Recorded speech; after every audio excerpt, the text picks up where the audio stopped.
Cylinder चोर national conference, नौकरियां चोर नेशनल कॉन्फ्रेंस, वादा चोर नेशनल कॉन्फ्रेंस, 87 के इलेक्शन के चोर नेशनल कॉन्फ्रेंस। इनके पास ऐसी क्या नैतिकता है कि ये किसी को चोर बोले? एक बात। दूसरी बात, जो भारतीय जनता पार्टी ने आज आरोप लगाया है, हमने कोई हवा में तीर नहीं मारा।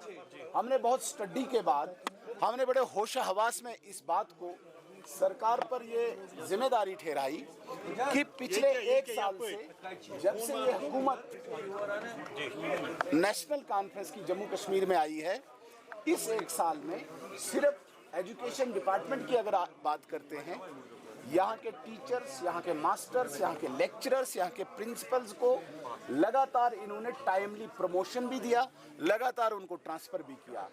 अब मुझे आप बताइए, जो जम्मू में पैदा हुआ है उसका क्या कसूर है? क्योंकि मैं जम्मू में पैदा हुआ हूँ, इसलिए मुझे मेरिट के आधार पे यहाँ पे प्रमोशन नहीं मिलेगी, मुझे मेरिट के आधार पे यहाँ पे ट्रांसफ़र नहीं होगी, क्योंकि मैं जम्मू में पैदा हुआ हूँ।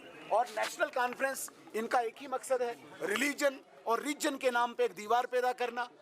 ये कम से कम जिस प्रकार की बातें करते हैं, कहीं न कहीं कॉल और फेल में फ़र्क है, कथनी और करनी में फ़र्क है, दिल और ज़बान में इनके फ़र्क है। क्यों ऐसा करते हैं बार बार? क्या गुनाह किया है जम्मू के टीचर ने? भाई मेरिटोरियस से मैं मेरिट में ऊपर फाल करता हूं, लेकिन मैं जम्मू में पैदा हुआ हूं, मुझे प्रमोशन नहीं होगी। तो इस प्रकार का ये इल्जाम है कि जो 10 साल बीजेपी ने पॉलिसीज लाई, जहां तक बात मुझे मेरी बात नहीं, जहां तक बात आती है, सीएम साहब का आज मैं शुक्रिया करता हूं एक बात से। आज पीडीपी के नेफीरियस डिजाइन को जिस तरीके से उन्होंने डिफीट किया, उसके लिए मैं सीएम साहब का शुक्रिया अदा करता हूं। जो मैं बार बार कहता हूं कि पीडीपी एक एंटी नेशनल मानसिकता से ग्रस्त है।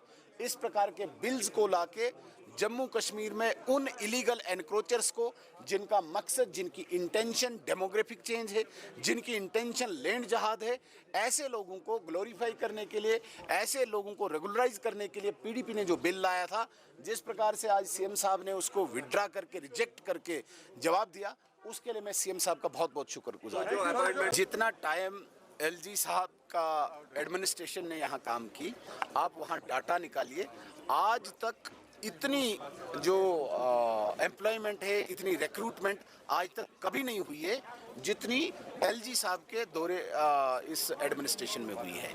ये अपना बताएं, पूरी उम्र 3 पीढ़ियों से इन्होंने राज किया, इन्होंने क्या दिया जम्मू कश्मीर को? मुझे बताएं ना।